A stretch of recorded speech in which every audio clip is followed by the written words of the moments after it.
kinda lost and find. Ended the game in overtime, drawing of a new design, drilling that one earth of mine. Looking to the outward, speaking mind about words absurd, blurred to the curb, walking along the verge. Hey everybody, what is happening? Ish back with another part of my Houston Texans Madden 17 offensive playbook here, and today I'm going to be looking into the Snugs Flip here in the shotgun formation. They did have an update out today, title update. We're doing a flood shot here, and so near the end of this I'm going to show you something that they did with the motion stuff that we could take advantage of actually. Out here we're just motioning X to the right, putting Y on a slant, just getting crazy with the spec catch on that one there. You know, you're going to have the block and then release off the tight end, which is nice because then you see right there how then the corner will suck down to him, and then it'll actually pull the Y open there on the slant coming across. And then you're going to have, you know, man coverage is, you know, the B just depends on how good your receiver is, really. Sometimes there'll be a tight, sometimes who will blow them away, and then just the random nature of the game also.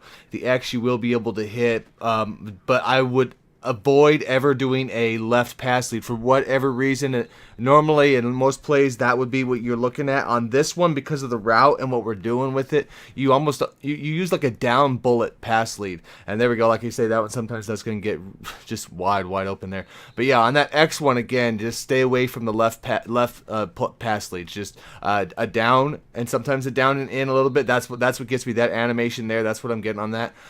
Maybe if the pass is broken further down the line, but otherwise you can test it out. Otherwise what happens, it's really weird, you'll throw the ball like 15 yards to the left. If there's a strong safety sitting in the middle of the field, a free safety, either one, you'll just throw it straight to him. So that's just there, you know. So early on, like I say, if you're catching him when he's around that turn, though, a down bullet pass lead is actually the most effective. So it's come across here again. You know, you can really read this off of the break on the right hand side.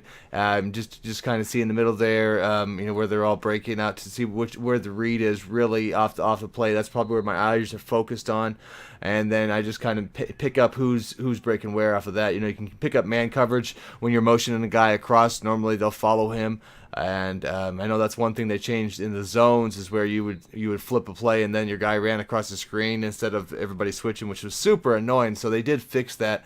That's a good update. The motion, you know, when you motion now, people don't get speed burst. We really didn't use that here for speed burst, but sometimes I would run those, you know, those corner routes off of a motion snap, which is pretty much gone from what I can see right now. They put a delay on it, which we'll get into later, and it's really steep on some of these, so you have to make sure they're set, but you don't have to. There's other things that you can get out of it, I guess. We're going to come out here. So see right here, you're going to get that flood on the right hand side. You never know exactly when your tight end's going to break, but you can take advantage of that along with having the, you know, so I like that you can kind of work the field with that one pretty well. And one of the plays I wanted to throw out here is just not working after the update, so I'm going to have to try it out. It's just whatever it is. So we're going to get, now we're going to get into the bench switch. So there might be one or two you guys look at and be like, why didn't you do that play? There was like the Texas switch. I'm not going to do that. That's one of the ones I did have just not working after the update, and it wasn't a motion play. This one we motion X to the right, Y is in, and RB block. I'm going to show you two different ways to kind of do this anyway. Just depending on what you're looking at, like more of a man or anything like that, but or if you want to block the running back versus letting him run the check release. But you again are going to have that more of a delayed route over the middle with your number one receiver there. Then we have the Y on an end, so we want to keep the user hugged down on that. We don't want him floating back, and you know, if he does, so be it. We'll take the underneath, but that's right there. There's a user option. See how they kind of cross right there? So if he's on that spot and he's in the middle, that's one of those where he's going to have to make the decision of who to cover there, and you can react off of that. You'll have the A on that, you know, on the easy out there. They're fairly easy to pick up. And then we, of course, are going to have this coming across. On this one, yeah, perfectly fine. Putting a left bullet like normal. There's no issues there. That last play is the only one where I've had that issue. Only play I've had that issue to where the normal pass leads didn't, you know, caused interceptions, basically. And then so you know, that's easy, like I say, for the out on this one. So it's really going out there and just seeing when you can hit this, when to hit that over the middle, getting the read on that, and even there being contact. You will on occasion get the spec catches, of course.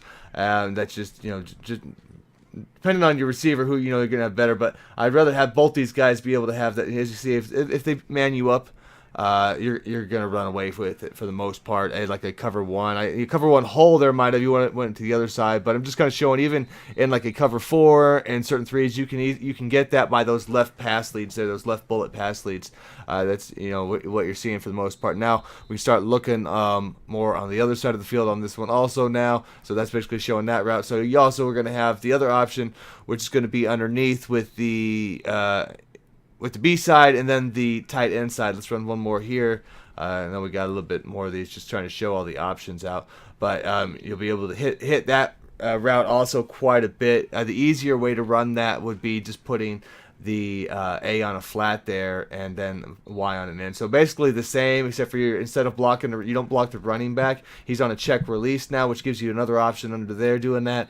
And you get a flat, which actually, if you run a flat there, it's going to actually make the B open more likely or easier to read, and then you'll see the quick A's if need be. But you see as we keep going to that, with the flat there on that side, it's going to make that easier. So I probably do like this overall better as a method, as long as the guy's not bringing heat. If you're expecting to rush, and you don't want your running back to check release, then go ahead there, and then do the first version, block the running back that way. But this is pretty nice. I feel because you can get both sides better. We want to get that B option more. That way you're not tied in and just thrown to the X. Because eventually people, if you throw that over and over, they're just going to start playing deep middle, and we want to be able to take advantage of that underneath with that in route if they do that, and of course hit the outside the sidelines here. Depending on how it breaks, you get that A sometimes real fast for the and take that if you have a strong tight end, just hit that quick one and get your 6-7. Maybe you break that first tackle and get first downs on it. So it's just like I say, a little bit extra on these because they only had a few plays today, so I'm showing them a little bit more just so you can get a feel for what we're looking at, and what coverages where I'm going with it. But for the most part, I think these two plays will be very effective. I'll be able to work them into the playbook for sure.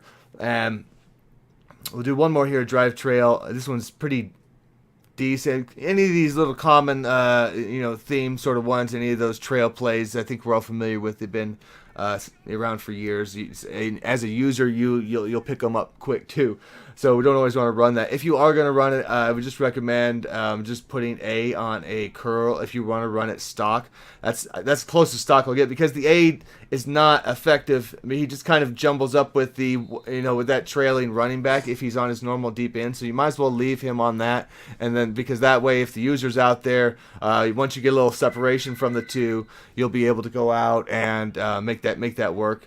And here's another way real quick here before I show you what I had found. You can hit this. I'm not going to run this as often unless you're not running the other plays, because it's the deep middle where you're looking at, and you're axis motion right. You can go out here and put, let's see there. You can put A on the curl and block the running back for is one way to do that. Because again, the running back he's gonna be out there with those means anyway, so you don't want him running into the receiver on that deeper end. Also, that's why you're better off blocking him, and you can have you still hit that whenever they have the off coverage on that side. And so that's a good way to run that fairly stock. But let's take a look here at the new motioning stuff, how it kind of kills your routes or whatever. You don't have to do anything as far as just motion the guy here. We're going to snap it right before he sets, and it's going to put us on a little speed out. Okay, so that's the first time I ran it, so it's like, all right, so you want more of an agile guy here than I probably even have. This will work against most all zones doing this. Now we're going to have the flat route out there, and, see if he can start picking up a block. He kind of misses on that one, but that's a easy, quick, bunch of yards there. I mean, 8-10 yards doing stuff like that. Again, I'm trying to get the timing down. Now that'll be the one thing you have to get used to. You're actually throwing it sooner. If you throw it when he's already turning around like that, I mean, it's less likely you're going to make the play work and get around. But if you can get that when right before he's even turning, once you have an off cover situation to make that work. Now, man will be kind of iffy, kind of like that. Some guys, if you have a slow guy on you, you can torch him. I really wouldn't run this as much against man. If there is man coverage, what I would do is take that flat route and put him on a slant before you motion over, because you can normally see with the alignment in this man coverage, you can pretty much pick that up pretty easy. So that's what I would definitely do. I don't show that here, but again, you can see that we can come down, and you're gonna be able to sometimes get the guy to block for you, get around. It seems for the most part, if they're running off coverage especially, you're gonna get easy yardage. You just want to make sure you don't throw it too late. As you see, I'm running it more and more. I'm throwing it sooner and sooner, and that makes sure you get around. Then otherwise, it will carry you out of bounds. Like I say, it's it's just the way it goes. Now I'm gonna have to tinker around with. I've had my guy do an out, about a 5 or 6 yard out, a delayed one of those when I had them on a little simple hook, but not one of the deeper hooks. So I'll have to check it and see if there is the correlation right now between different routes and what they do. And then just see if there's other plays we can now develop with this. We might as well take advantage of it. Again, we never use this to get the speed boost.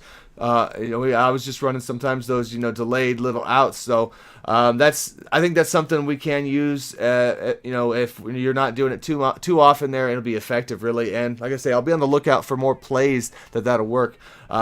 Simple running here. The only real play you have is the HB base, and all I would say here is take your tight end in the back, motion him, and snap it when he is getting into that hole right there at the left tackle and the wide receiver. It's just, out of this one play, it's probably the most effective way to run it. Is all. You'll get consistently better results than not having him out there. And then you'll see when there'll be situations where he makes that one-on-one block and picks that up, and then that's what could free you on that. But it's not a great run, but it is, if you're going to be using the formation here and running some plays and you want to get a run out, or if you don't like what you see, this will be the audible run, obviously. So that's just then you'll know at least one way to do that. You just kind of have to read. Sometimes you're going to follow this in the hole, sometimes you kick it out. Just don't predetermine what you're going to do. Just get that read and react. You can see what the fullbacks do, and you'll get an idea. If you have leverage where you're forcing them in right there, see, they shed and go out. So that's one of those times where I just decided to go out, and I really should have turned it in, followed the blocker.